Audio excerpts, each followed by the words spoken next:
man, are you tired? Coffee's just not doing it for you these days. Let's talk about something different. Let's talk about cacao. Cacao comes from the theobroma plant. Broma means food, and theo means, well, God. So why aren't more of us talking about this godlike food source? Packed with antioxidants, polyphenols, theobromine, which is like caffeine but without the jitters, healthy fat, low carbs, protein, magnesium, calcium, and the highest plant source concentration of iron known to man. Why aren't we consuming this stuff every day? Well, you can.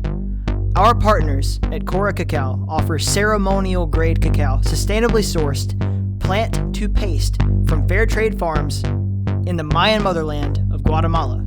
Cora Cacao is committed to delivering cacao products to you at reasonable prices in a way that makes the world a better place for all involved.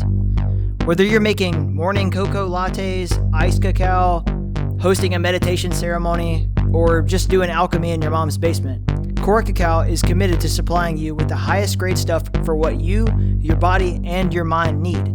So head on over to coracacao.com. That's coracacao.com. Use promo code INTHEKEEP, one word, all caps, at checkout for 10% off your order.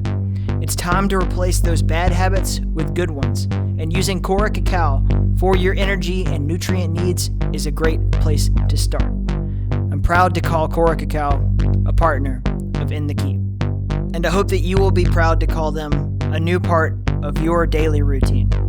Much love.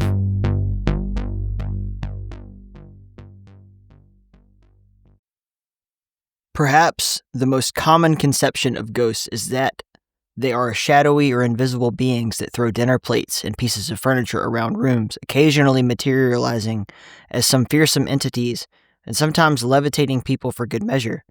As we shall see throughout this book, there is actually a very wide range of phenomenon that are popularly and collectively called ghosts. The ghosts that throw things and are generally responsible for rather dramatic household disturbances are known as poltergeists, German for noisy ghost. Many contemporary researchers argue that such invisible housebreakers are really not messy and rude ghosts, but berserk bundles of uncontrolled psychokinetic energy, the direct action of mind on and over matter. Such investigators also attribute the violent disturbances that can manifest in a home or around certain individuals to the sexual changes and adjustments that accompany puberty, the early stages of a marital union, or feelings of inadequacy and frustration accentuated by some traumatic experience. While there may be many instances in which the breakout of poltergeist phenomena might be associated with the dramatic changes that adolescence brings to a child's psyche, many of the classic cases of noisy ghosts throwing objects and severely disrupting the normal flow of things occurred where no adolescent was present. If the extrasensory ability of psychokinesis, mind over matter, can somehow cause an individual to become an unaware participant in haunting phenomena, then we may have to expand our theory of the poltergeist to include those instances in which the human mind, under stress, fatigue, sleep deprivation, and so forth, may release uncontrolled, spontaneous energy that has the power to activate and interact with dormant spirit forces. Brad Steiger, Real Ghosts, Restless Spirits, and Haunted Places.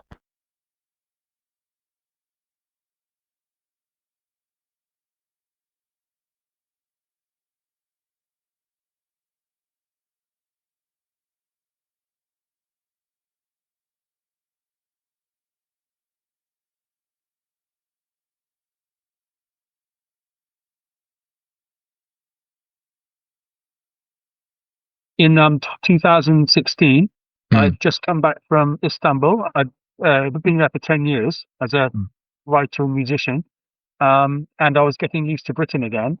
And I set up a arts venue, cafe type place, which had music and art and things like that in it on the Sussex coast here in Britain.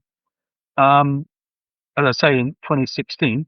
And as we started to renovate the place, to pull up the carpets, and to start to change it from what it was, which was like a domestic, half domestic kind of place, into a wooden box kind of venue, Right. um, we started having some very, very strange activities in the noises and a few separate, different kind of events, which were very hard to explain as a rationalist and as skeptic as I am. And so yeah, but after that, I'm not so much a skeptic as I was. It's very interesting. So, like, first of all, what took you to Turkey? Like, you said you were a musician, traveling around and everything, but yeah, why? Why Turkey? Uh, in 2004, at the end of my masters, I had a few Turkish friends who I Uh, met in Houston, in southwest London. I really fell in with them, uh, liked them very much. They went back, and so I went out for a holiday to see them. In postgraduate kind of depression on the and stayed, and then I outstayed my visa, so I stayed for 10 years. And I just thought, right, I'm going to do Turkey for a while. And so, yeah, that's what led me out there, just it's accidentally. it's crazy, yeah, 10-year accident. Yeah. Um, no, it's really cool. I've been to the UK a couple of times, but I spent most of it, you know where Horsham is? Like, on the other side of Crawley? Yeah. Okay. Yeah, I've a bunch of friends that worked over there at a company called Creative Assembly, a big video game company, and I would go, I lived in, Denmark, so I would just, you know, hop on a plane, go visit for the weekend or whatever, somebody's birthday, but I do love the UK. It's very like, I guess the culture shock compared to, like, going from the United States to, like, Northern Europe, it's like the happy medium. It's like, "Alright, this is close enough to home, accessible, everyone speaks English, like, not so bad," Yeah. um Yeah. but I've never been to Turkey. It's kinda crazy that I didn't make that trip at some point, but what did you learn? What did you learn there? 10 whole years. Yeah. Well, I accidentally learnt Turkish, I suppose. I took my Mhm. conversational degree. I wasn't Mm, intending to on holiday, but over the 10 years, I was teaching English there in cultural studies. Ended up doing some lectures at a university, at Istanbul University, um, in stammering and creativity, which is my sort of became my speciality out there, being a stammerer. But it comes and goes these days.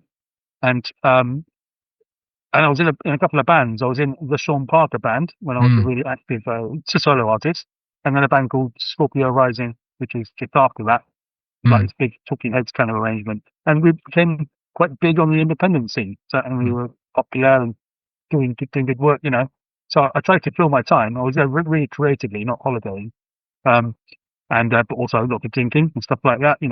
Having a time out there, and I got to observe a place in a real culturally a real schizophrenic situation of it's a secular country, secular American British rules about no religion in power, religion and state separate.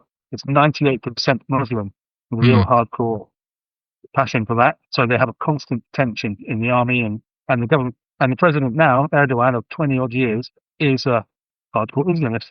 So Mm. trying to change things slowly and quietly and having protests and God knows what all the time. So it's a very interesting place to live in on that respect too. Yeah, I would imagine, uh, it's so interesting how, like, you can have a secular government an entire group of people living in a place that have, like, completely don't have that perspective. I remember, like, people talking about Soviet Russia being is like, they're all atheists and all this kinda thing, but, like, I've never met a Russian who wasn't, like, superstitious or anything, they had kept the whatever they could, whatever version of Orthodoxy they could alive all the way through the Soviet Union, and then that was kind of, like, one of the major things that people don't people have their reasons for not liking him now, and I totally get that, but, I mean, Vladimir Putin was kinda big on, like, bringing the church back after the Soviet Union fell, and I know that was, like, a big reason why a lot of people favored him at the time that he was originally elected, so pretty wild, man. What kinda you said Talking Heads, that kinda is like so, like, alternative rock, indie stuff? That was your Yeah, I suppose so. mm, Yeah, I'm kind of steeped in kind of American alternative rock, I suppose, from the 80s, 90s. mm.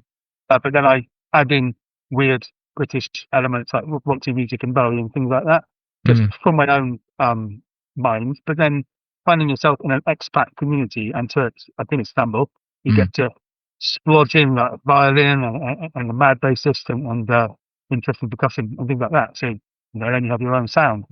Copyright Rising really did by the end have its own sound. Talking over the violins, I don't know. It's difficult to reference your own stuff like that, but that's a fair enough way of putting it. Yeah, that's really cool. I love that kind of stuff. And like I was just listening. Oh goodness, to Falco, the German new wave singer.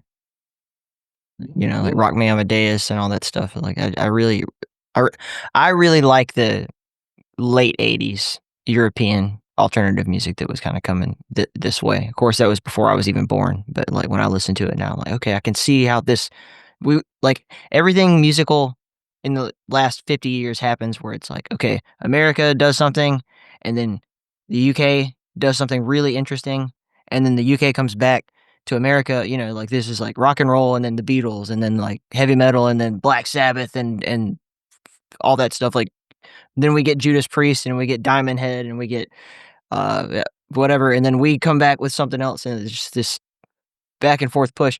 But then you have like whatever's going on in Germany also, but it was a little bit more like kept away from the States. I guess because of, they weren't really a country yet for a while. And yeah, very interesting. Yeah, that's a really good observation. I like that. Yeah. Yeah. What was your instrument of choice? I started on drums in my Mm, brother's band, and then I'm like a 14-year-old. But I then picked up the guitar because I learned that would be a very versatile way of expressing yourself. Guitar basically. But I can play pretty much all of it. Guitar, bass, drums, and those things. And I've done it in different bands over the years. mm, yeah, I played the piano once. So I was definitely the guy in the band who would like just play whatever instrument someone else didn't want to play. So like I show right. up to band practice and it's like, okay, we got a guitar player, we got a bass player, I'll play the drums. Or okay, we got everybody. I guess I'll try to play the keyboards or something like that. And yeah, nobody wants to be a bass player. I will be the best bass player, and it's always been that way. Um, Good but mentality. yeah, well, it's just to me, especially with stringed instruments, like they're all the same. Like as soon as I learned I played the bass first. It was my first like real attempt at learning an instrument, and then it was like, okay, well, I should be able to play the guitar, and then oh, I should be able to play the banjo, and then now I can kind of just I'm one of those people that can kind of jump on anything. I don't play the cello, but I feel like if you gave me one, I could figure out a tune or two pretty Right. quickly. And yeah, it's if you have like a kind of an adaptable mind where you can put two and two together. Of course, they're chords don't necessarily work the same when they're tuned differently, but for the most part, at minimum, I could play like Deep Purple or something really simple. Yeah, like Smoke on the Oh, Water, I could play on any. I'm confident I can play it on any instrument that has enough notes on it. Unless it's a bitonal or monotonal instrument. Didgeridoo. Um, yeah, very cool though. That's and did you kind of always know you wanted to be a musician growing up? no, no. I mean, it kind of came into our house with Mm, my brother in like 1988 with REM and Michael Stipe. I can remember that arriving like a train through the front window, REM Green, and U2, though they were huge. U2, REM, and The Cure all came into the house and went, "That's fucking cool," and we both started to basically do our own interpretations of the whole thing. And I got naturally behind the drums and started to live in it. Paul, because he was doing the frontman stuff. And then I stepped out and got my own band and said, I'm doing frontman stuff. Like younger mm, brothers did. And got my own band around me. But none of it was contrived. It's just, it was the way I both expressing myself as a middle class white boy in the 80s in Britain is a mm, pretty cool way of doing it. And there were musical instrument shops doing that and turning that into an industry. But a really positive one, as far as I'm concerned. mm.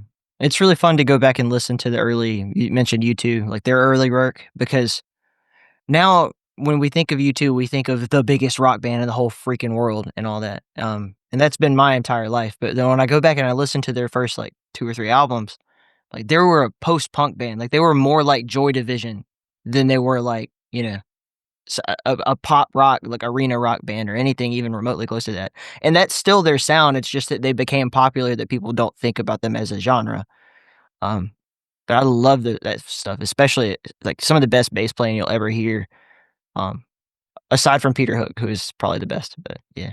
Okay. Yeah, Uh, Joy Division rules, and New Order. you're quite right about U2. Mm. I'm unfortunately, almost every band I know, I'm a first album twat, because it's like, it's such a snobby position to Mm, say, I just like the first album. But I tend to like the first one or two, often mm, two, and then sort of go, oh, it's just gone too big now. And they've worked out what they want to do too much for my taste. And it's not designed that way. I right. genuinely feel like that when I with Coldplay, first two albums, absolutely brilliant. 2002, brilliant album. Everything else since then, utter hogwash. And, that's just my observation. I mean, you two, the first one, fine. Two and three are absolutely brilliant. War in October and Unforgettable Fire. That's when they're Mm, fabulous. So yeah, I totally hear what you're saying, and I totally agree. absolutely. It's so you're listening to all that kinda stuff, you end up you go to so did the none of the paranormal stuff happens to you until you get back to the UK? Yeah, that's true. That's true. Yeah. I haven't had any. I've got an open mind, like I think you do.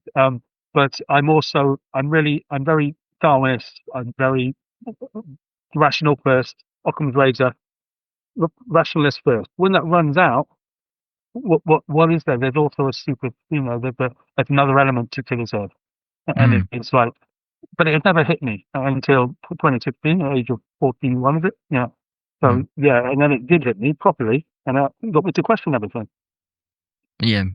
So, let's just get, like, a background for you, like, I know you said you were skeptic your whole life, you didn't really think any of this stuff was real. Were you religious? Like, were you in any way open-minded to the spiritual world?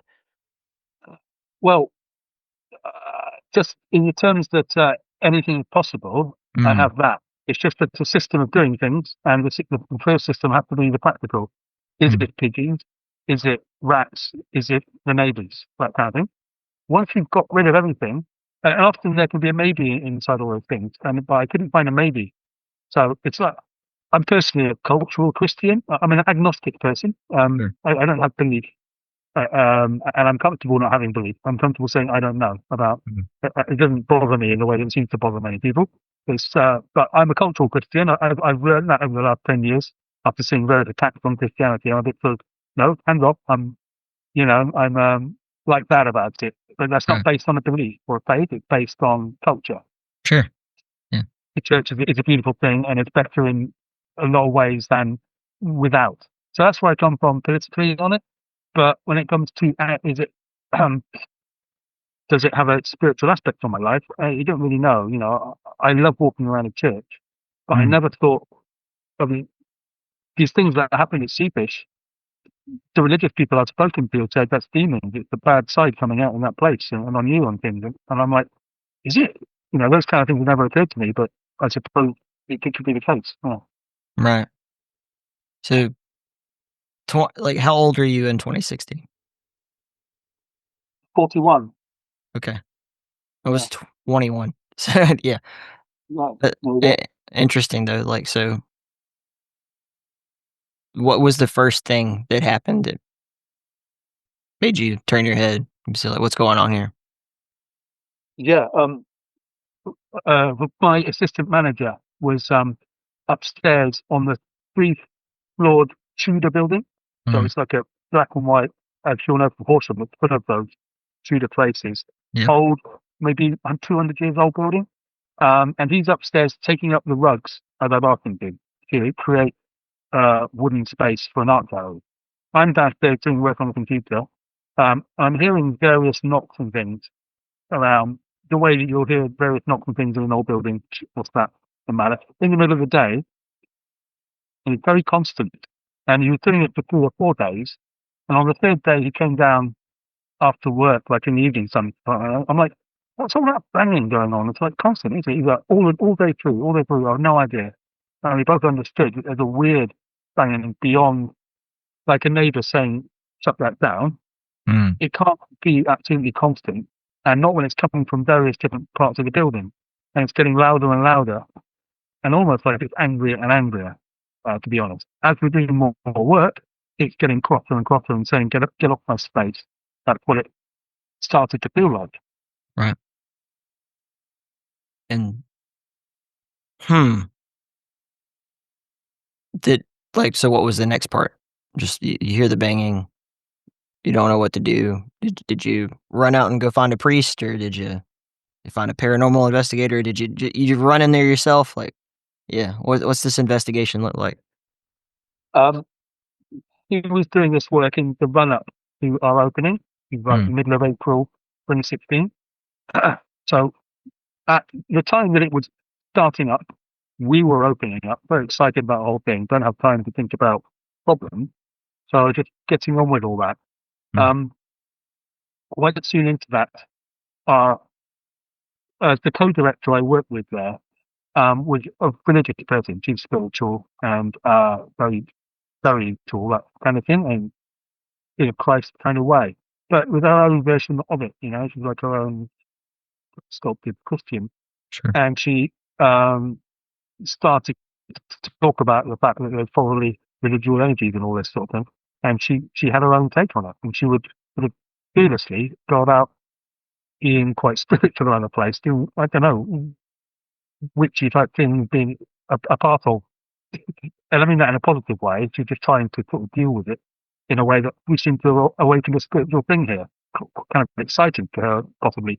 Um, but it ramped up over that opening time, the April, until the September. It ramped up and up and up. And um, after the early knockings and things like that on the pipe, and to constantly. Well, no, it's not constantly. You see, it's like 8 hours of it, something Yeah. like that, and then 8 hours nothing. You're like, oh, it's gone away. You know, come back, and it would like do this. When you do that over and over again, like a day pattern, you start to dread it. You start to be sort of, you wonder if it's gone away. You wonder if it hasn't. Um, until one day, so to take you to a physical example, I was behind the bar and I was getting drinks for some regulars, and I leaned down, and as I was leaning down, a glass. Well, I'd gone to the kitchen, leaned down, went to the kitchen, and a glass flew from a shelf behind me at the bar over the bar onto the floor next to the regulars, and it smashed. Mm. It's caught on CCTV. So the fact that it's on CCTV is very helpful to my story, of course. It's a Do bit. you have the videos somewhere? I do. I will post it to you afterwards. Yeah, that'd be It's a great because then I could add it to the article so people can, yeah, like, follow sort along of if they want to. That's it, it's yeah. bit blurry, but then it's there and it's happening, and you can tell it as I've explained it. It just goes this sort of, and Right. everybody looks at it and goes, "What's that?" And I'm like, "I don't know what that is." I picked it up and put it away and talked to them all, you know, a bit later on about it. And then 2 days after that, there was a punk band playing on the little stage in the corner of the venue that we put in. And I mean, they weren't a crazy loud punk band. It wasn't unacceptably loud. Or you wouldn't have been open if it was. But it was punky stuff. It was good rock and roll. I was enjoying it enough. And Mm. then a clock that was on a high shelf there, fixed to a high shelf. I mean, because it couldn't move, it'd be doing weights, so it Mhm. wouldn't fall off. Uh, Physically was thrust really quickly off the shelf and smashed between two customers. Got Mm. straight between them. So Almost as if we're not saying it dropped off the wall. It's not like the drums, knocked the glass or the clock off the wall. It, like, arcs, like, it moves with force that's sideways. right. Yeah. That's the Occam's razor. I'm like, was it? Right. Is it the energies? We went through all that. Yeah. It couldn't have been because the band wasn't vibrating the venue. It wasn't like that. They were Sure. playing over there. It just went almost as if the presence didn't like punk, or didn't like this band. Yeah. And this clock just went like this, without any kind of it going to go. It just went gone. Yeah. You know. So there was an energy behind it within Yeah. the glass on that clock. Yeah. So, I mean, so far, we know whatever it is, it doesn't like, punk rock at all. So, Yeah. yeah. Yeah. So if it is, like, from the Tudor era or whatever, like, some old ghost, it's like, "This isn't even music, this is just noise. Where's my" yeah. Possibly. Yeah. Because the building wasn't Tudor era, like, 15, 1600s. It Mm. was a couple of hundred years old in the Tudor style. So we can't even say it was ancient building. It's a quite old building. So just in case I'm absolutely misleading anyone. Yeah. Yeah. It's an old place, but not a very, very old place. Yeah.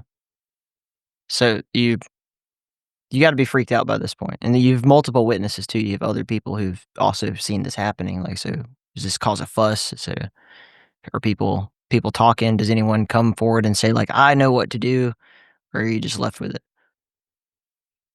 Um, I talked about it because of the loneliness of the situation, Right. in the sense of I was the boss of the Uh, place, essentially, the booking director, and I was always there. mm, My kind of co-director had her own spiritual relationship to it, the situation, and wasn't about to go public. She was going to deal with it on her own. sure. My assistant manager left everything to me in a sense of do what you want, Sean. So that's us three were kind of doing it in one way. And I talked about it on Facebook a little bit because, Facebook times you were much more on that then. Um, and immediately I had a lot of interest in the thing and people wanted to come around and get the vibe and get the energies. And it almost looked like sort of a pull to get people in, but it wasn't a pull to me. It was like an accidental weird issue that I'd actually started and was living with because it was coming to me in my bedroom upstairs. It was Uh, really sometimes that room was just a cacophony of as it would wake up and it would do this thing for a few hours and get worse and worse. And that's when it started to depress me, I suppose, like sure. stress me out. It was to the point that the one evening I was there, in my dressing gown, and I couldn't deal with the cacophony. I was extremely worried about it. I put on my dressing gown and went down to the bar where they're having a lock-in. And I came into this group of guys having the late night drinks with my dressing gown on. And they're like, "You look like you've seen a ghost." And I'm like, "Oh." And they literally said that, and I literally just had to stay with them. Mm. I think I slept downstairs on the sofa after they'd all left that night. I think it was that weird. Well, towards the end of it. So this things would happen even if you weren't present. You said that, like, your business partner also had experiences, like, when you're not around. Yeah, I appeared to be the target of the inside parts of the house. It kind of worked out that I was responsible for the changes, I think, Mm, and I was always there. So things would often rattle around me. But the co-director did experience. She was having a cigarette on the back kitchen door, right. which went out to a courtyard, which had its own doors for a rehearsal room and a couple of other rooms off this courtyard. And as she was out there having a cigarette, the doors started to swing on their own on a windless night. They were Right. swinging like this. And she came in and told me, she was almost charmed by it because, like I pointed out, she's kind of charmed by spiritual things, not freaked out by it, like a challenge of some sort. And I'm like, Yeah. you what? I only heard about this from her, but it would have been in keeping with that place. And on the physical again, like the girl I was seeing at the time, like we were having a late night drink at the bar area again, and we were talking about it. And she said, "There's no such thing as ghosts," in one part of our chat. And I'm like, Sure.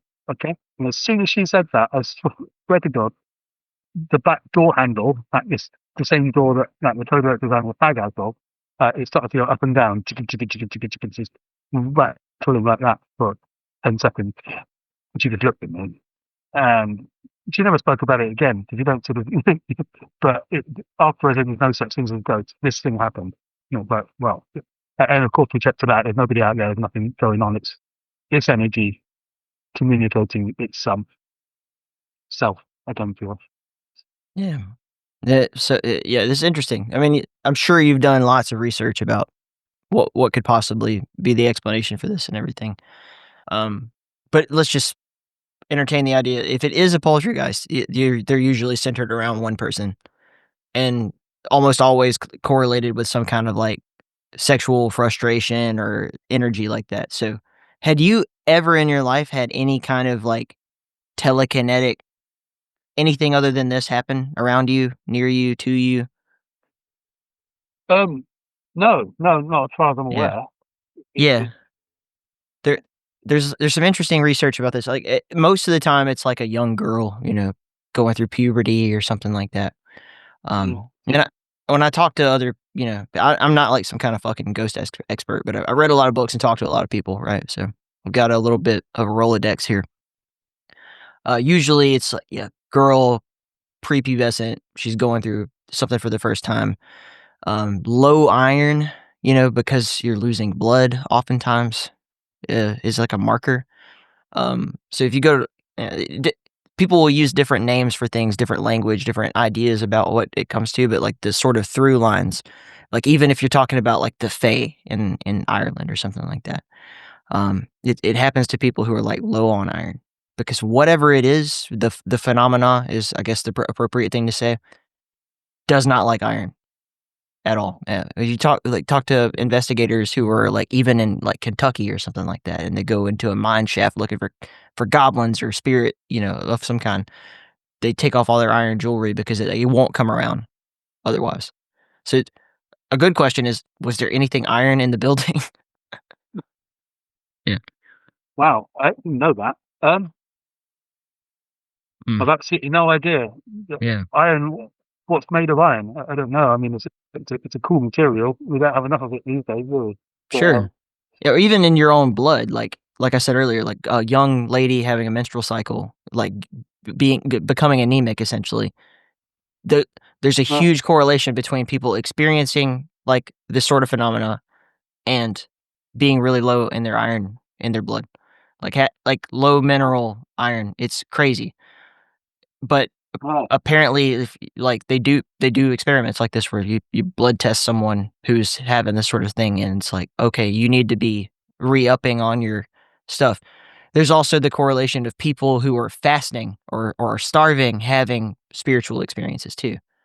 So hypothetically, right, like when someone is describing a poltergeist, oftentimes it's, in the movies or whatever, we think, okay, this person is being attacked by some sort of paranormal entity.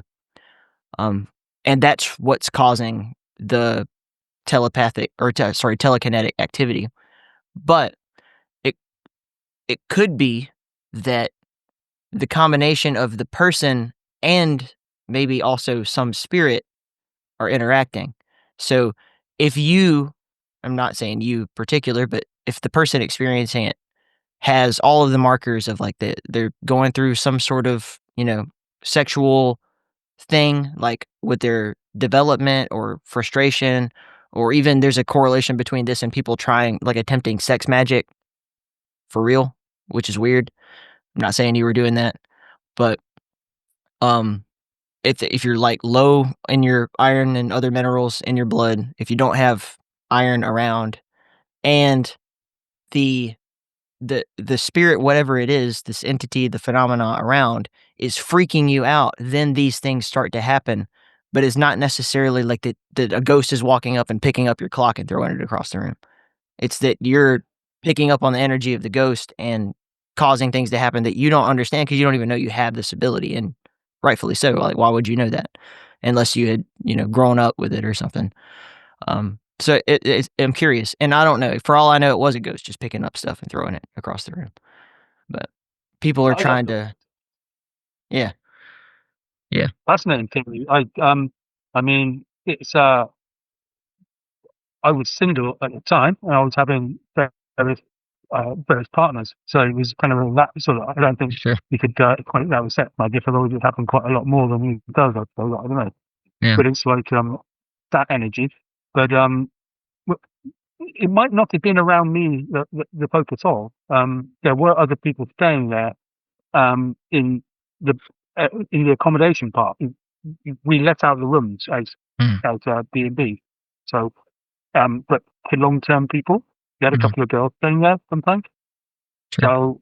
So just an assumption that it's around me, but it's like lots and lots of energies in that place Mm. to the point that it would be very difficult to. I mean, I felt like it was happening around my room rather than around me as an individual. Yeah. Yeah, and who knows? It could be something like the person who's experiencing these things has some sort of unaddressed frustration with you, right? And Mm, that's what's causing it, even if they're not cognitively aware of it. If if they're, like, something you did months ago to them, like, pissed them off, but they haven't thought about it since then. They're not even thinking that they hate you or anything like that, but because of all these other factors, it's expressing itself in that way. I mean, we do that with just, like, regular old microaggressions with people we have a problem with, you know? It could be, Really, not actually, but yeah, it's a yeah, um, it's a controversial place. So in terms of controversy, I mean, I was there to make it controversial. sure, So or publicizing it thing. So there's a big chance that that kind of bit it on the arse in that sense. I mean, maybe I guess mm, so. yeah. But yeah, no, it's fascinating. Field, and, especially the iron part. Yeah, it's a weird thing, but it's like that's like ancient. It's being proven. I should say it's being investigated now, like from a scientific perspective in a lot of cases. But like that's kind of like old knowledge. Like I personally, I don't ever. I can't say that I've really experienced poltergeist or anything like that. But I grew up with a mom who believes very much in this kind of stuff. So, my house has, like, crystals in every window and corner, and I have, like, iron spikes, like railroad spikes laying in front of the doors just in case. Just don't I don't want it to come across this threshold. I don't want you invited in here. I don't want any trouble. If it's a nice ghost that like Casper and he needs some help, I'll talk to you. Whatever. But I'm not dealing with any of this. I got a kid. Like I don't want to deal with that. So every layer of defense, I'm for it. I'll sage the place if I think just if just someone comes over who I think has like bad energy. I don't Yeah, want that around here. So yeah, but absolutely right. And like before this thing, I would have been as skeptical as anybody else. When things don't happen to you, you tend not to really accept that they really exist in the world. With the basic like that, and it's an easier way of getting through life. When they yeah, do happen, you're like, I completely understand your mum putting those spikes on because it was very very stressful, and I was very happy when it left. sure, It only left as like an adjunct to the story when the council started coming down more heavily on our venue. If we sure, weren't very astute, we weren't very assiduous with following of the rules and volume and people eating without drinking without food, that kind of thing. We weren't as on it as we should have been. mm, And the council came on to us and they closed us by the Christmas. And by that time, it had gone completely quiet. It had gone off almost like it had achieved something. So I mm. mean, I don't know, but that's me after the event putting patterns together. So I do reckon. Someone once told me that r- like rules and traditions are solutions to problems we've forgotten we had. So like as much as it is like especially when you're, younger and you're partying and all that kind of stuff, like, yeah, fuck all the rules, very punk rock, right? And like I don't care about these regulations, man. We're just gonna rock forever. And then, whatever that may be, something as simple as like, hey, like we learn as little kids, we listen to fairy stories and all this kind of stuff. People say, yeah, the best a vampire can't cross your threshold unless you invite it in, right? And I'm not saying that there's, like, blood-sucking Draculas with fangs or whatever necessarily coming and knocking on your door, but negativity, the kind of person or the kind of energy that will drain you, as a poltergeist certainly would, like, feed off that energy, and cause you to have more and more negative energy, and then it becomes this cycle. Um, like, at some point, we make a decision to invite that negativity into our life or else it won't be there. Like, it just can't, and that's strange, but so if you for instance, let's just say you have a shitty codependent relationship with, like, a girlfriend or a friend who's, like, the guy who always wants to borrow money and never pay you back or whatever. You are allowing that person to abuse you, you know? We don't think about it that way. We think about, like, I'm trying to be a good person, you know. But when Dracula knocks at your door, you don't think I'm the asshole for saying, "Yes, you can come inside and, like, let me get you something to drink." Ha, ha, you know? We don't think that. We think I'm being a good person, but ultimately what we're doing is allowing negativity into our lives. And if you have a music venue, you've Airbnb, like, all kinds of different people are coming around. I'm sure they're drinking.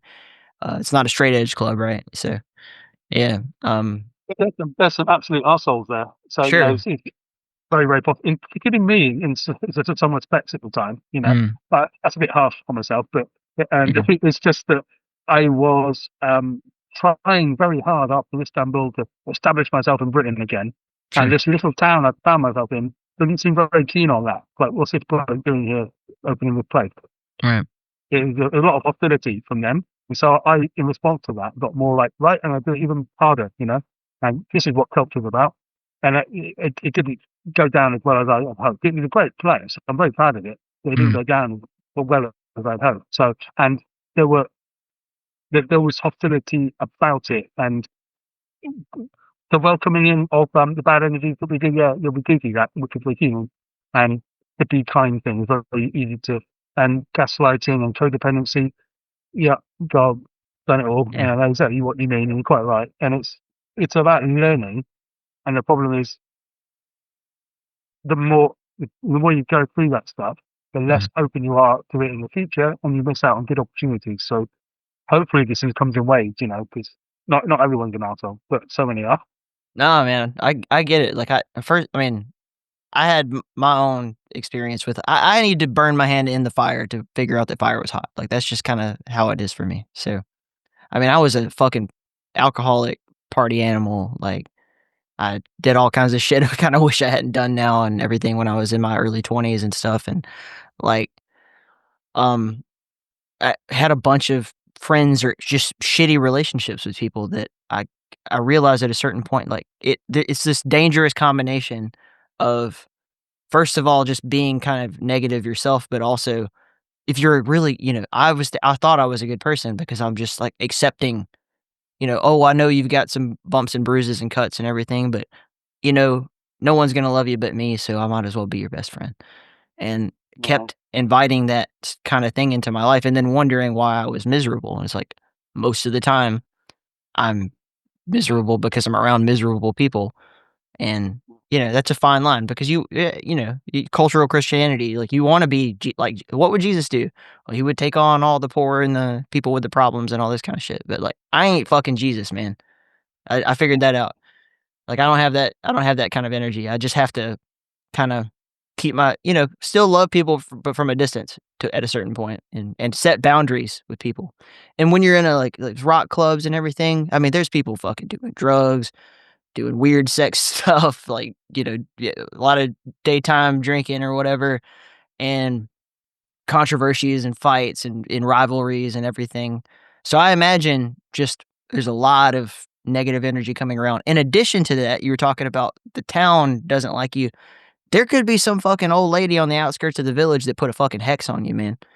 And yeah, and you wouldn't even know when it happened other than just like, they're like sending that your way.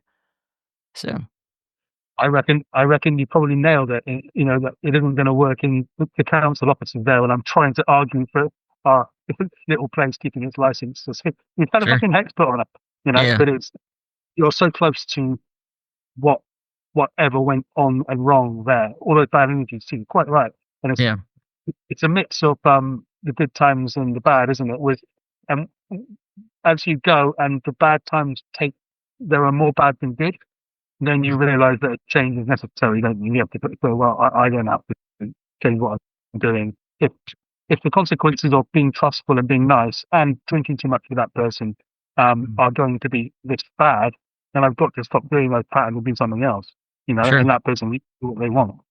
The problem is, though, you still love that person, or you still fancy them, or a For sure. combination of those things, and that's toxicity, because you just go back, don't you? But hey, we're into relationships here. I don't know how you went there, but I know exactly what you mean. No, I mean, just think about, like, all the shitty people who are in, like, marriages that they fucking hate each other, but they're still married to each other because they like, "Well, I still love him no matter what he does," and or, "Oh, she's my wife, even though she fucking, treats me like crap. And it's you're just letting this continue to fester and get worse, and resentment, whether we think of it metaphysically or whatever, it's bad for us. Like letting that grow and grow and grow. And I don't need a poltergeist to attack me to, eventually realize like, man, you're throwing stuff. Like you're yelling all the time. It's a you thing, and it's a me thing too, because I'm allowing it to happen, and then you build up that resentment inside yourself, and then you're pushing back and forth. And that's, I think, from what I understand, that's a lot of what happens with a poltergeist is like the spirit probably doesn't want anything to do with this stuff. The ghost, the fragment of somebody's soul, whatever it is that's still there, isn't setting out to like cause problems. It's that all of this negative shit around it is causing it to act up, and then thus causing a chain reaction where you or other people around are acting up towards it or each other. And then it just it spirals out of control until usually someone addresses the problem. But just, we were talking about like iron and, minerals in your blood and everything. One of the key things why drug addicts and alcoholics have crazy paranormal hallucinatory experiences, whether we explain that spiritually or scientifically, it's like if you drink every day and you're not eating a healthy diet, or you're fucking on heroin or anything, meth, whatever, coke, you naturally don't have, your body's not getting what it actually needs. So like, if you're, one of the first things a doctor's going to do if you go to the hospital for detox or whatever is make sure you're injected with all the minerals that you need.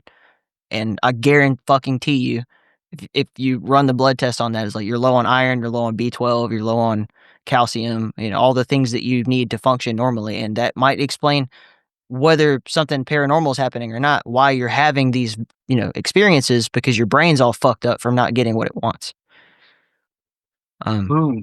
Yeah. Wow. That sounds even closer because, yeah, I personally wasn't eating brilliantly then, and the people around me certainly weren't. So, yeah, that sounds really quite feasible. Yeah, and after you do start to eat properly and to drink less and all the rest of it, you do start to feel the difference, don't you? You sound a bit smug when you're surrounded by, well, not surrounded by, but when you see the problem people having problematic patterns over there, and then you're not like that anymore, you can seem a bit smug, but you kind of keep it to yourself about, you could say you feel better, I suppose that's what recovery is all about. Yeah. So, like, how did it go? Like, you're having like these weird things knocking, rapping around. You said that it would come into your room at night. So, like, does it continue to escalate from there? Yeah, I mean, I think I've given you the biggie, the big actual things that I remember very clearly happening, which I've kind of written down so I don't forget. That's the ones that I told you. There's also one where I was in the bathroom one day, right towards the end of all this, brushing my teeth, like in morning, and but I was the only one in the whole building because I was the only one living there permanently, and I was brushing my teeth in the little bathroom, and there was a bang underneath the sink, and I'm like, oh, that's the thing. Again, because what else can that be? And I brushed my teeth, and 10 seconds later, another bang, even harder. So I'm like, okay, you're being a bit intense today, still, aren't you? And another 10 seconds later, the biggest bang, like a truck had just hit the wall of the bloody bathroom. I'm like, fuck this. And I just got out of that bathroom, left the building, and went down to the beach, which is over there, just to try and get out of that building. And like it was saying with those bangs, Sean, get out of here for now, or whatever. And so off I went. And I don't know, in these things where I had to leave there, where I had to go down into the bar with my dressing gown, it was ringing in the sense of you can't beat supernatural or whatever this thing was, energies really, unless you just kind of strategize out of it and try and forget about it. It sounds it's all very interesting, I think, talking in the way we are in retrospect about folkloric memories now. But at the time, it was deeply stressful, it really was. And people are only interested in the sense of, wow, let me come and see that. You were like, yeah, wow to you. It's fucking awful to me. Do you want to Right. come and witness it? I think I think a couple of people stayed over and nothing happened. So it was those kind of thing, and it was like people go quiet until they're gone, sort of thing, back on the knee again.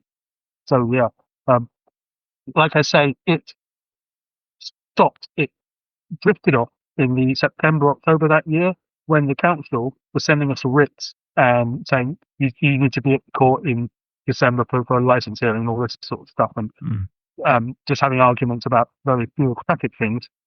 It felt like it's worth done. Iron or whatever disregarding, it almost knew it left were coming to us, So or that was just it was such a coincidence of timing, but it went when the official trouble started. You're listening to KEEP in the Keep. Please take a moment to tell at least one other person how much you enjoy the show. That's right. Grab that link and send it to that buddy you're thinking of who you know would be interested in what we're talking about right now. Maybe post it somewhere. I know it seems scary, but you can do it. I believe in you. Don't hesitate to leave a comment and a 5-star review, a like, wherever you're listening. And if you want, Patreon supporters for this show get episodes early, access to our secret Discord channel, chances to suggest questions to our guests, our games, and whatever else I can do for you. Every little bit helps. This podcast directly supports my ability to do what I love and take care of my growing family. The link is in the show notes. Thank you, bless you, stay in the keep.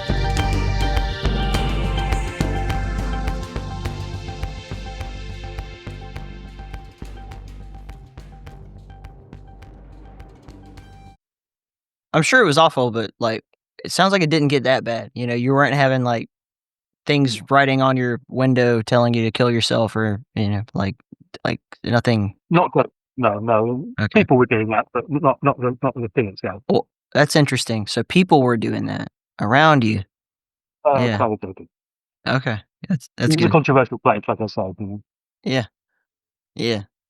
It's always funny when it's like, you're dealing with somebody who has like all these like problems or whatever, and then you find out they have like a demon tattoo or something on their body, or like they like, well, tell me about when when did you like kind of first have these experiences, and they don't really think about it. But it's like something when they're young, they make some like really dumb choice, and it almost like you're talking about like folkloric storytelling. You realize at a certain point that it sounds a lot like this person made a deal with the devil and they don't understand, or something like that. Somebody was telling me that he was a prison guard. This I think in West Germany back in the 80s during the Cold War, and he was talking about how like 100% of mass murderer type folks have like some kind of like relationship with something demonic. Like they'd have a tattoo of a demon on their body or something like that. And it's like, why? And if you question them, like, why did you do that? Like, of all the things you could have on your body, like, why Baphomet, giant pentagram on your back or whatever? And it's like they don't really know. They're subjugated to a certain degree, whether that be to an entity or to an idea. But it's just like, they're a negative person. And they invite negative things around them, and that causes them to lash out because you're in that feedback loop of what I'm getting from the world is negative, so what I'm putting out into the world is negative, and then unless you make a change, nothing else is going to change. It's just this constant cycle, like a vicious circle. It's like Fat Bastard in Austin Powers, like I eat because I'm unhappy, and I'm unhappy because I eat. And it's like the solution here is that you need to fix the things that are within your control, right? Yeah. Well, I mean, what happened with this place is that the town in which we opened it was quite a depressed seaside town. I'm sure you've got a few of them out there. Yeah, a lot of sad, bored kids looking for something exciting. Yeah, and it's not even that glam because people are generally older, and Britain has a tendency to put all of it for marginal cases down to the coast, whatever kind of way they are. But anybody with and not able to do or interesting, they put them down to the coast. So it's like, come in and let's give this town a bit of culture. Open this thing, it's going to be great. What ends up happening is that there's a handful of people who are sort of cool, and then there's a whole other sort of people who are semi-criminal to be kind about them. It's just that very for marginal existence of mental health addiction stuff, and everything else, and basically toxic situation, as you're mentioning, coming into our little place, which, yeah, is already quite gothic looking, but gothic looking shouldn't necessarily be negative energy, right? But to put it together with those people, that can happen. Because I'm far from negative, but when I used to drink, the negativity situations would come around me. So it's like that kind of tension has existed in my life. Me And when too, you put man. it together with the things that you're mentioning, yeah, well, you put it together with the things you're mentioning, I can totally see how those things would conspire to make what happened happen. And it seems to be what You ever had your palms read? I an ex-girlfriend did for me years ago, but not for me. Yeah, yeah, I did have it once. Yeah. Did she mention how many X's you have, like, under your index finger or anything like that? Like, your psychic ability, potentiality?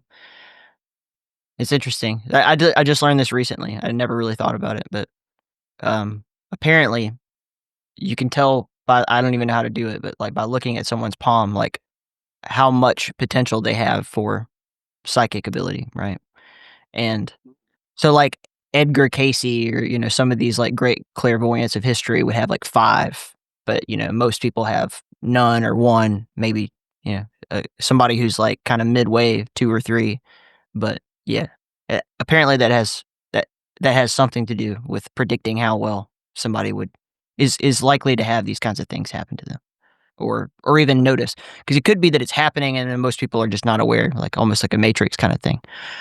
Um, yeah. yeah. Do I'll, you Go ahead.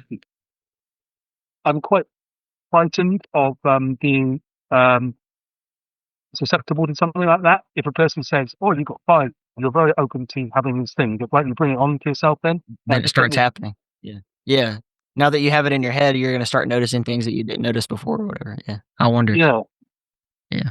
Um, intuitive. I like being intuitive and being human and stuff like that. But then to be in touch with the liminal, with the other side. sure. I've got some friends who say they're hypersensitive, and they are, and they talk on about it, and I'm like you, I'm not, but I'm told that I am by other people. But I don't like to define myself very much, so I'm like, I think I'd be afraid to find out if I am a clairvoyant Sure. potential. I don't want to know. If you don't want to, don't do anything you don't wanna do, but I would just be interested to know, like, if you told me, "Yeah, I got my palm read, came back, I have 5 X's on my finger," I'm like, "Okay, well, then maybe we need to, you know, figure out what's going on there, like, maybe that's why shit was fucking with you, in your place, or maybe that has some factor in it," everything, like, this kinda research is so full of nonsense, just people making shit up, bullshit, old wives' tales, everything that, you know, I just look for cross references, like, "Okay, this matches up, and this matches up, and this matches up." Which one what's the causality or what's the correlations? Because you can't really know. Um, Well, yeah, absolutely, because it's like it is a mystery. The thing I'm sort of to telling you about, I wouldn't have offered to come on if it wasn't a genuine mystery. I don't sure, know what it's all about. I don't know the person that it might have been in that building. We haven't been able to work that out. We weren't then, we weren't on now. Don't know if it's that. And so it's like, but it absolutely happened. I will swear on anything that it happened. I honestly wouldn't be doing this. So I'm trying to, and we're men, right? And without wanting to be, not that women don't do this, but men like to find out if there's fucking things happening. So they mhm, can do something about it in a kind of a systemic, let's sort the problem out kind of way. So when you can't, it's a bit annoying. It's also interesting, but you do try and get to whatever it is, exactly like you're saying. And so, yeah, I didn't know about the crosses, and I think these are actually very interesting details of life, which I'm going to have a investigate. And I'm sure once this comes out, there'll be comments saying, "Oh, it's all a load of rubbish underneath it." But hey, no, sure. Yeah, I mean, historically, like, in folklore, vampires and werewolves do not like iron either. Demons don't like iron, like, it's just, like, one of those weird through lines. Yeah, through the stake, through the heart, yeah. So I think in some of the more modern movies or storytelling that they say a wooden stake, but apparently it's iron. Like that's the thing. And a lot of the vampire lore we have comes from like Eastern Europe, Yeah. Transylvania, Romania, Hungary, that kind of area. So they have their own, overlay of their folklore, their superstitions as well. But I've got yeah, a question that you can probably answer. I don't know. You might not. You know, if you with blood, when you taste blood because you get it in the inside of your mouth, or from time to time we taste blood because it's coming out of our face, right? You know what I mean? yeah, Not because thinking it. yeah. When I'm Um, eating somebody's arm, no, I'm just like, right. So we know what blood tastes like. There's a metallic thing, isn't there? There's a metal taste. mhm. Of blood. It's that weird. Is that connected to the iron? Yes. Group? Yeah, that's like, when people say take your minerals, I mean, it's the minerals in your body. Like, you got copper and zinc and iron, all kinds of stuff flowing around in there, and that's how the electrical circuits in your body work, Your brain needs metal in order to conduct electricity to send things through your synapses. So if you are low on those minerals, I mean, your brain stops working. The electromagnetic connections of things in your body just cease to work correctly. So, like, things aren't communicating with each other because electricity doesn't, you know, if you have pure distilled water with nothing in it, no minerals whatsoever, it's like one of the best insulators you could ever have. So people always think about like water is a great, conductor of electricity, but it's not really the water. It's the minerals in the water that conduct the electricity. So same thing, like if you take a potato and you put it in the microwave and just leave it on for a long time, it'll start to spark, not just pop because, it's not just the water's heating up, it's the minerals in the water are heating up and those little tiny micro pieces of metal will start to catch on fire because if you go take a tin cup and stick it in the microwave, it will, combust.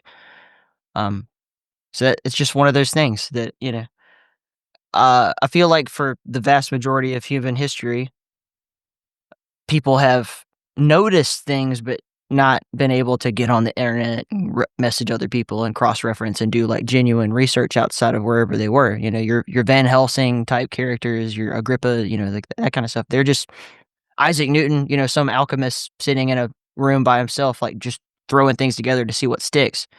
But, Mhm. now we have the benefit of like, okay, paranormal investigator could talk to a medical scientist or doctor or whatever and like, okay, these are the things that we're noticing. What could be potential explanations for that? And it's like common knowledge to a doctor or an electrician too. Everything that I just said, probably from talking to those different people and kind of, okay, it's all it's all seems to cross. Yeah, yeah. Fair play. And very interesting. Yeah. It's it's yeah, it's so fascinating how it seems like just now, in the last 30 years or so, a lot of different points of view are coming together and then overlapping and like, "Oh, never considered that before." Because like a paranormal investigator in Japan, and a paranormal investigator in South Africa, and a paranormal investigator in the UK, and another one in the United States were not talking to each other necessarily unless they got on a boat, traveled. Now it's like internet. Somebody can go on a Discord server somewhere and it's like, I just had this crazy experience where my daughter dreamed of a wolf or a man with a wolf's head and the glowing red eyes. And then, 15 different people from 15 different backgrounds could be like, well, I can't say what it was, but in the Hopi American Indian tradition, this is actually a sign of, whatever that is. And then someone else can say what they think of that symbol. And then to me, yeah, where all the lines cross, worth investigating or worth looking into or considering Yeah. at least. Um, In, intersectionality of coincidence. sure. Something like that. Synchronicities, if you will. Recipe. Yeah, I love it. Mm. Did you, so you stopped having the experiences, like, basically when they start serving you the papers, like, "We're gonna shut the place down because you're not complying with the rules." What was that like for you emotionally? Oh, well, it was very frustrating because we had to have something happen at the venue every day in order to keep the money coming in and to keep the place lively. Because because we were trying our best to have a good first year, and we were good at times. So it was constant bookings, constant promotion, constant getting in of the artists, getting people in to come and think and watch the artists, make sure they weren't drinking while they were eating, and all this sort of stuff. All these things to consider. And then when they drink too much, they start to fight. So you have security issues. I was escorting people out of my own venue, and I'm not really built for any of that, but I'm still doing that kind of thing. All these stresses were piling up and I was starting to go, I'm a very consistent, steady bloke when I'm doing creative projects, and I like do them for ages and do them well. I love that. But this one, I'm like, am I still going to be doing this in 5 years? This is knackering. And it's so, I think other people are doing it for money, and because I don't really do things in life for money very much, it's like,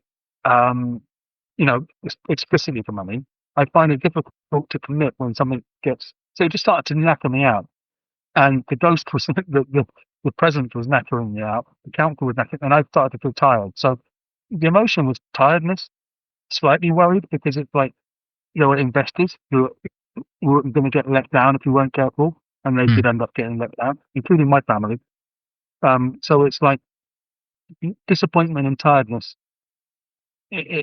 As the worry about the ghost went away, disappointment and tiredness about the venue itself came in. That's the emotion. What was your childhood like? Like, I think a punk rocker doesn't come out of a normal circumstances necessarily. So what happened? I'm not a punk rocker. I'm just fast food Mm. definition thing. I'm an artist. But my parents split up when I was 9. They were a university lecturer and a speech therapist with 20 years between them. Sure. Not an ideal childhood, but not a violent one. We were countrified, so we lived in a nice area of England, and in the southwest, we lived in the country. But they didn't get on very well, so I earlier spotted what a dysfunctional relationship was. But I loved both of them, and then we were moved to another part of the country by our dad to South Wales, where we were bullied a little bit because of being English. So I started to see what racism felt like, which is such an overused word, but what's the term? I don't know. Discrimination for being English in a Welsh town is what I went through, and being a stammerer. So a bit of the parental separation bit going on as a young boy, and then the bullying as I was growing up might make the person that I am, but also I have a critical mind, and I think that can come from having. If you're a very peaceful person without any weird background, I've got a critical mind anyway, like you. But I don't. It means you're going to take apart a subject, and I enjoy taking apart a subject. Not to win an argument. I'm not really an argumentative bloke, but just to find out the truth of whatever is in front of you. Yeah. So that was the start of childhood question. Yeah. Sounds familiar. I get it. Yeah, but I'm innately creative. I love creativity. I've done it ever since I was 14. I've been painting, writing books, music, all these things, and they still keep me going now. And the older I get, the more I love it. I'm doing very well in the art these days, and it's so yeah, all these things have never left me. And that's thing at this venue, the Seafish thing, with the most physical. I was doing it for the community, and the community said "fuck you," so it was like, all right, well, at least I tried. That kind of a feeling. Sure. Do you, I'm still like so fascinated about like what's the through line here that goes to ultimately dealing with this poltergeist situation. Like I wonder if you never had any experience before. You never like talked to somebody weird. Like you said, you've had people. Did people come to you after this telling you that they think that you have like a empathic or like psychic liminal ability, or was it ever before that? I don't think people have ever. Well, the co-director did say that there were energies around me and stuff like that. Sure. I'm like, you can say so. I can't feel it. So I don't ascribe things to myself. So it's like I just go about trying to be nice to people, or I don't know. It's no, I haven't had lots of people say I think that you're in touch with any spiritual type thing. I'm going to investigate it a bit more after this. Why not? Yeah, it's worth knowing about yourself. Like, I reckon if I mean, if you're not aware of it and you didn't grow up around people who would foster that, like, plant that idea in your mind early so that you could, like, interface with it, then it's a shock, you know, if it happens when you're older. Like, if you realize this stuff and then but you've got this belief system in place that you have to, like, tear it down in order to have that revelation. So, I mean, that is quite literally what happened to me. Like, I grew up around my mom who really, really, really believes in this stuff, and I was a total skeptic. I went into the military. I was, like, totally, like, left brain science, nothing that I can't observe and measure could possibly exist. And then as I got older, and astrologists would tell me when Saturn returned for me, I was, like, 27 or so, it's when I really became, like, boom, like, I'm seeing, I'm feeling experiences, like, I'm catching up on stuff that I feel like has been there for me the entire time, but I just ignored because it's like, "Oh, that couldn't possibly be real. I'm just crazy," or, like, I'm just, the trick of the mind or something like that. So Mm. that's pretty common, and I think sometimes you need that shock to kinda wake up to it. But, eh so you said that you're always trying to be nice to people. Were you taking in a lot of lost children? Did people come up to you and just tell you all their problems out of nowhere? Nothing like that? Yeah, I'm not sort of like a carer, professional kind of carer type of people who just like take people Yeah. in. I don't. I'm not that kind of caring. I don't care. People can just get away from me as far as Yeah. I'm concerned. Yeah. But they I tend want to come towards, especially, especially people who have problems, and that they're always, uh, I think that they can spot things like the stammer, and I had anxiety thing in my early 20s, like a real bad, like at the time you were in the army, I think I was probably having panic attacks and stuff after a bunch of drinking, and anxious depression for years. But that was that awful time where I had to deal with myself, and I dealt with a lot of things I think you're pointing towards. Um, Yeah. but like since then, I don't open a massive door to the thing. People would come to me and tell me weird shit with the expectation that I'll understand. Mm. Because I'm not explicitly about money or things like that. If you say I'm not into money, people just think you'll talk about any old bollocks all the time. And I actually will, depending on if I vibe with the person or not.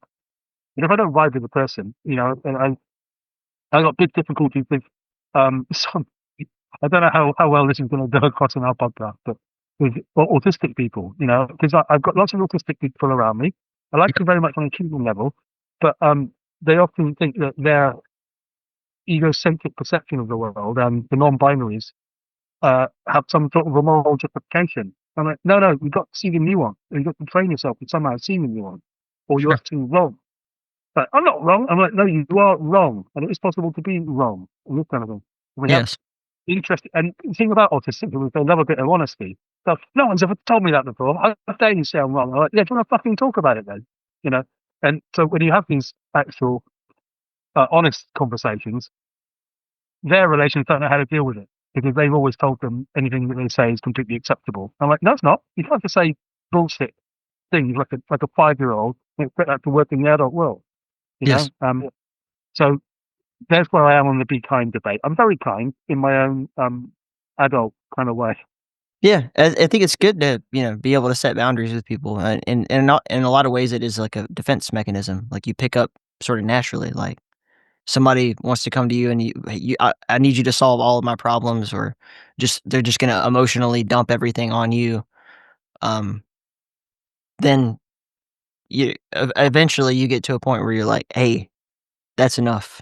You gotta solve your own fucking problems. Like, I can't deal with this." But even, I work with lots of people who are most certainly on the autistic spectrum because it's video game design, and even before that, meteorology, like, people who are wicked smart, like, have have lots of talents and everything, and then you kinda grow up in the mindset of like, "Well, I'm really smart, so therefore I can't be wrong about anything."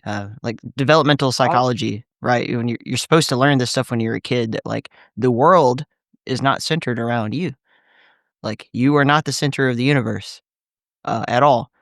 But a lot of like vast majority, I shouldn't say majority, but a lot of folks just don't get that. They never make that step in their development towards being an adult. I totally get that.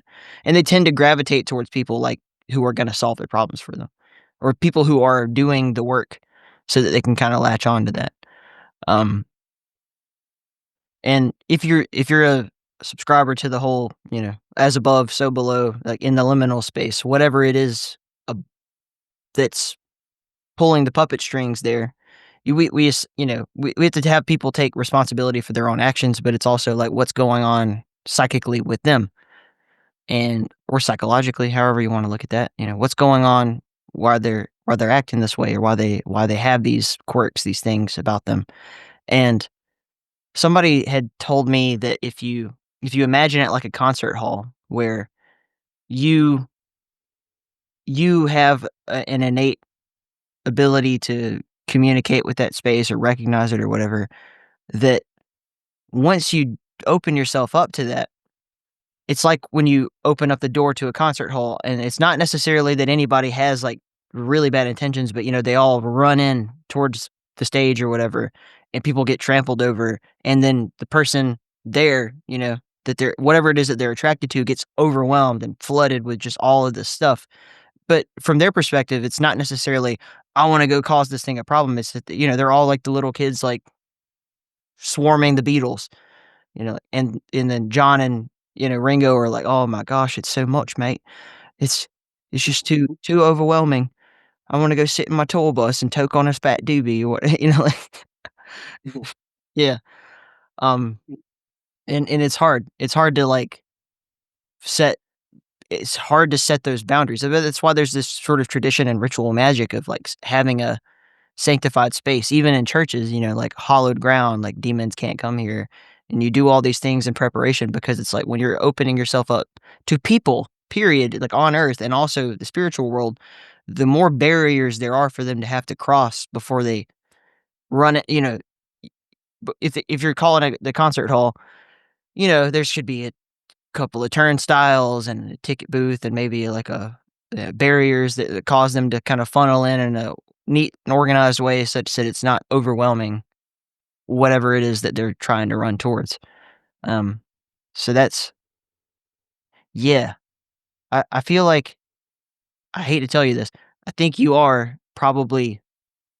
that propensity, and this whole story kinda sounds to me like you got, like, in in too deep, too many people, too much negative energy all at once, and it manifested to you, if I had to wow. guess.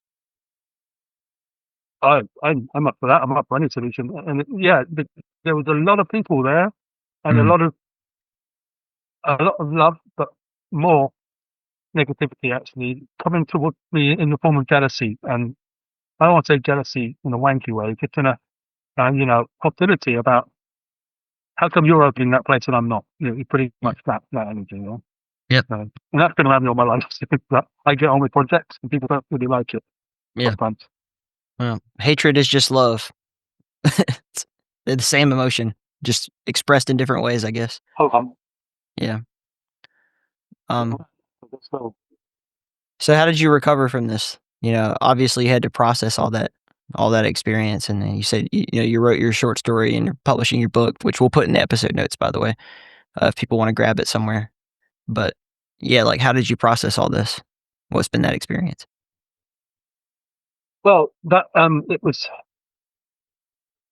the the um the fallout from the venue is a thing that I can't actually talk about at the moment.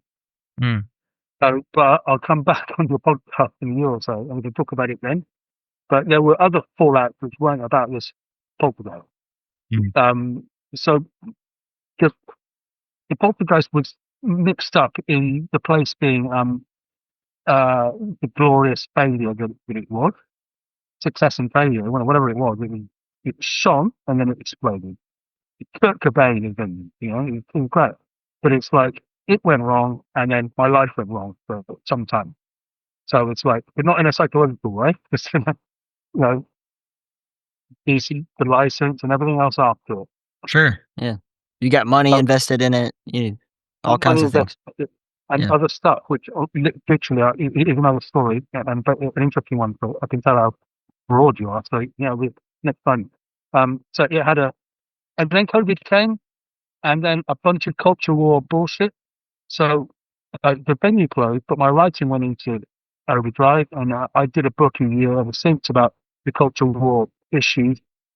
And then over COVID time, I really got back into the art again. I actually did that at university in the early 20s, so art massive in me, and then I brought it back out, and I've been doing that ever since. And getting bigger and bigger and better actually with that.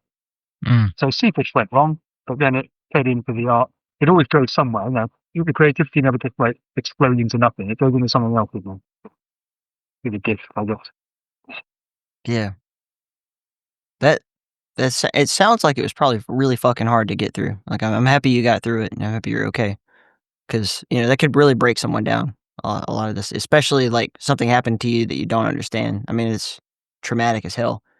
It's like a little kid, in, like, a molestation situation. They don't understand what happened to them, you know?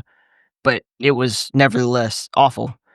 Um, and I think a lot of people who have these paranormal don't even get me started on, like, UFO abduction scenarios and stuff like that, where it's like and you can't even talk to anyone. You go tell someone, like, I had this horrible experience where someone came into my room at night, and they took me into a spaceship and plugged all kinds of things into me and, stuck stuff up my butt up my butt or whatever, and you can't tell anyone that because they just think, "Oh, well, obviously you're insane." Um, Mhm. and regardless of whether it happened or not, like, the fact that you had that experience in your mind is, like, fucked up. I have a friend who's making a video game right now from that perspective of, like, a man whose wife was abducted and, he's years after the fact still trying to process what happened, and everyone, around is like, "Oh, well, she just ran off, you're crazy, that didn't really happen." Meanwhile, he's stuck with the trauma, and Wow. there Well, he's yeah, the studio, they have, like, parapsychologists and UFO experts, and, like, they're even speaking with people who are, like, it's an organization, I forget the name of it, but they are professionals at kind of, like, caregiving to folks who have these experiences because they have no other options. You go to your shrink and say, like, "Oh, well, this happened to me," and your shrink's like, "Oh, I guess we're just gonna have to put you on some medications or whatever and address your hallucinations because that can't possibly be true." And regardless, even if they're right, even if it is a hallucination, that's not necessarily the way to deal with the problem. Is to just tell the person they're insane and lock them up or whatever, or just drug them to oblivion so that they don't process their emotions. yeah. Come to grips with it and whatever it is, and no one really knows. But even if it's not aliens, like it could be that's the way that whatever it is in the spiritual realm manifested to that person and to apparently a lot of people, right? Yeah. Yeah. So I've got a good pal who's very, very into all that culture, and she's very serious about it, her and her boyfriend. And we, I used to go we used to talk about such things in South Wales. Um, the closer you get to London, the less able you're allowed to be in touch with the liminal. When you sure. go out, I'm sure it's the same in America. When you get further and further away from the cosmopolitan centres, Mm. the, the weirder things get. But Yeah. I kind of like that about the world. And I suppose we all intrinsically know that, don't we? You get a permission to go out there. Well, there's arguably, like, the more in touch you are with the world and, like, less if you live in like, a concrete jungle, like London, for me, beautiful city and all that, but I would never, ever fucking consider living there. It's too big, too many people, but you're very much entrenched in the material world when you're in a city. Everything is man-made, everything is, like, people are focused on what they're doing. You gotta get out of the way if somebody's, like, walking up the escalator and all that kinda shit, and it's like in the countryside people, you go to your grocery store and the guy behind the counter wants to talk to you and ask you how your day was doing. Like go to the petrol station and the guy's like, "Oh, you might be the only person I see all day, so let's have a conversation," versus just treating people kind of like a number. But sensory input, just the amount of stuff you're taking in, when you're in a place with a whole lot of people, a whole lot of things that you don't have time to sit there and think about liminal stuff. Like people are like, "Nope, I've got an appointment. I got to be there on time. I don't care about hearing out what you have to say, anything." And it's not necessarily that those people are bad people. It's just like that's the world they live in. Um, Out in the countryside, you have a lot more time to think. You have a lot more space to, you know, let your imagination perhaps get the better of you, but also to, explore things that you wouldn't have the time to explore if your life is just a get to work, get home, take the train, all that stuff. So, Exactly, and the absence of people around you mm, actually enhances the humanity that you feel mm. of getting back to yourself and the couple of people that you do see. So it's a real contradiction of humanity thing, isn't it? Sure. But I mean, it's economy. The economy of humans. If you have 1,000,000 people, then every one of those people is their value is intrinsically lower in our perception anyway. I don't think anyone's worthless, but I just mean if you're gonna see 1,000,000 people today, it's a lot different than if you're gonna see 10 people today. You got a lot, yeah. The time you spend with them, it has more intrinsic value. So, right, mm, if 100 people got killed in a disaster, that is no worse or better than one person getting killed in a disaster. mm. But it's very difficult to see it like that, and that isn't how the news sees it because it knows it's not how we respond to it. But actually, the one is as bad as the 100. And that's yeah. Have you So had, have you had other people who had similar experiences come forward and, like, talk with you about what they went through too? Mm, some people got in touch at the time on Facebook about that place, and they came along and tried to pick up the vibes, and they should. I mean, people throughout my life have always come to me as empaths, as clairvoyant types, psychic mm, types, all the sure. rest. And I don't really care what people define themselves as. I be the person, but Yeah, um, they always seem to think I've got some sort of sympathy with it. Well, it's only in the humorous way. I don't know. I just listen to people, yeah. and uh, not very many ghost stories though. I mean, if what I'm telling you a ghost story, I don't know. It's just an experiential reality for me. Yes. Yeah, But ghost story in the way that we're presenting it. But um, I haven't had very many of them. No, to be honest. Uh, not that they've told me. Perhaps they're embarrassing anybody else to. I think sure. they'll take the piss. I don't know. Sure, yeah. Eh, have you had, I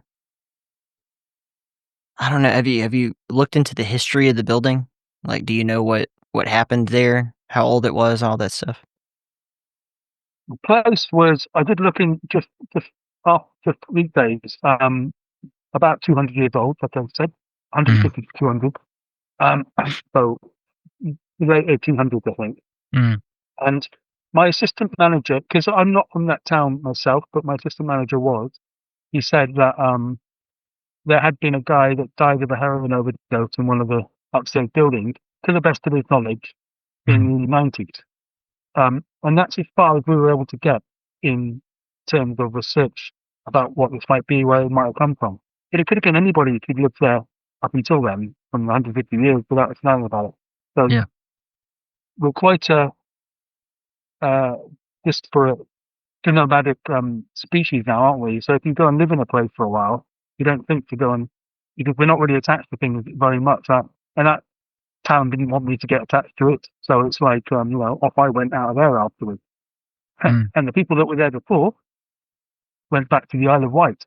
They had a restaurant that they didn't do very well, and they were kind of into the liminal. They were doing witchy type things, by all accounts. So mm, I know. So my co-directors were like, had big question marks about all that, like it's all their fault. And I'm like, I don't know whose fault it is. They were sort of trying to get to the bottom of it like you are, yeah, but we never quite managed to. yeah. It it does we'll never know what the singular source is, but it really does just sound like a lot of negative energy manifesting in one place, and it seems like you were the catalyst, so to speak. Catalyst conduit. Sure. Yeah. I mean, have you ever watched the movie Poltergeist?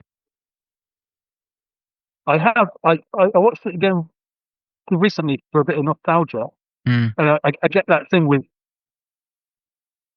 this film particularly, right? The first part is brilliant because it's a Spielberg family drama when it's really cool. And then when you get to the pyrotechnics at the end, it completely leaves me. Most films do. I get turned off by most films in that way. I don't know about you. When they go these explosions and pyro, it's like shut up. That's rubbish. Yeah. But and love Omen, I love, and the first half of Poltergeist, I love. It's just about the human attention, you know. Yeah. But the movie does a good job in terms of like accurately describing like the victim of the case, or I don't know, the conduit of the case. Like anytime that there's poltergeist activity, there's always one person who's like the thing. If you remove that person from the situation, the thing goes away. Like the stuff stopped happening. Or even Stephen King's book, Carrie. I think there was a couple of movies made about that too. But that's same sort of thing. Emotionally distressed person, losing a lot of blood in this case, but low on their minerals and everything, dealing with a lot of distress, and then like without really understanding it, psychically, telekinetically lashing out. And whether or not there's even a spirit involved doesn't really matter. But I could totally understand if you're like sitting in a place and then this stuff starts happening around you, like the last thing you're going to do is prescribe it to it's me. You're gonna think this is happening outside of me. It's like it's over there. It happened right there. Like what is it? No, I could tell I was being targeted by it at some point because it would go quiet forever. Often, not always. So I did work, but I didn't sort of hold myself responsible. I'm just like, was it a good idea to take the carpets up? Was what I was always thinking about it, you know. But the other things you say about it are much richer. Yeah. Well, yeah, super fascinating, man. And I'm looking forward to hearing how you figure things out over time. Even it may take you a whole lifetime to figure this one out. But there is absolutely a part 2 to this, which you touched on, and I literally can't. But I'll explain to you why afterwards why I can't. So yeah, we can't broadcast. But apart from that, I will. Shoot me an email. Come back and we'll talk it through and see what you figured out since then, or whatever. Even if it's just like a thought you had or whatever, bounce it off me because at minimum, I'm in touch with a lot of people who I could ask questions to. Like, what do you think of this? Yeah. Yeah. Thank you for sharing your story. And it's brave of you to do so. A lot of people just keep this shit locked up inside forever. And yeah, I'm a truth teller these days. Fuck it, you know, get it out of yeah. Thank you for your very educational, open mind. It's been a real sweet and very interesting. Yeah. Thank you, sir.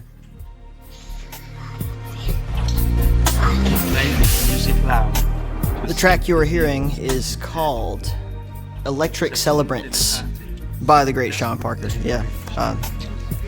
We'll let it play after I'm done talking here, but this is really, really, really fascinating to hear his story, and there's much more, that we'll be revisiting maybe, in the future to get the kind of the post clarity, like what's going on with all this, how did this all happen, and how he's processing it. It's clearly very strange. I've got the videos that he sent me of some of the stuff, flying around, the glass and the clock inside of the bar.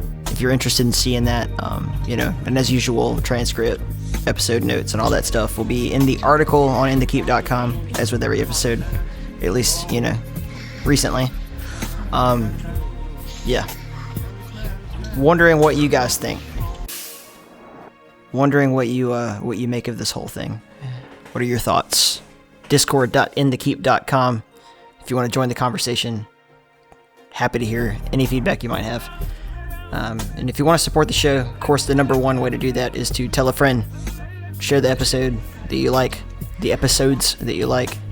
Of course, leave those good reviews on Spotify or YouTube or wherever. Comments, all that normal stuff people say at the end of podcasts. And also, if you really want to support the show, you can join our Patreon if you'd like to. We wouldn't be mad if you did that. Or any of the other ways that you can do so through our website. Again, that's all linked to right there. Scary stuff, man. I love you. God love you. Till next time, stay in the keep. Separately engaged in black on blue trending as drag races. She hadn't always passed her tests, but she had never made perfect the enemy of the good. Twisting doll, bent in the corner, bridal tats, wearing a smile and inscrutable grace.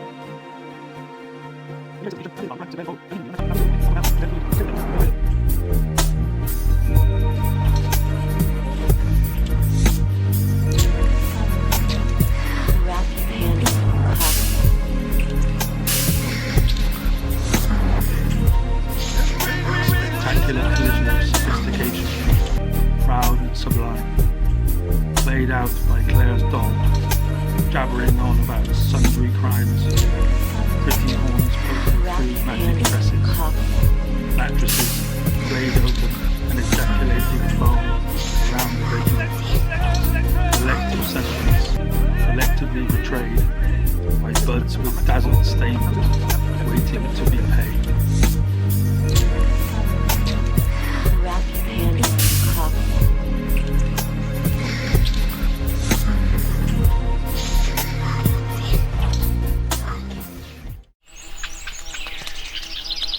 Hi, I'm Ben, host of the Field and Foley podcast. Every episode I sit down with incredible guests, not just sound designers, field recorders or musicians, but experts in everything about audio.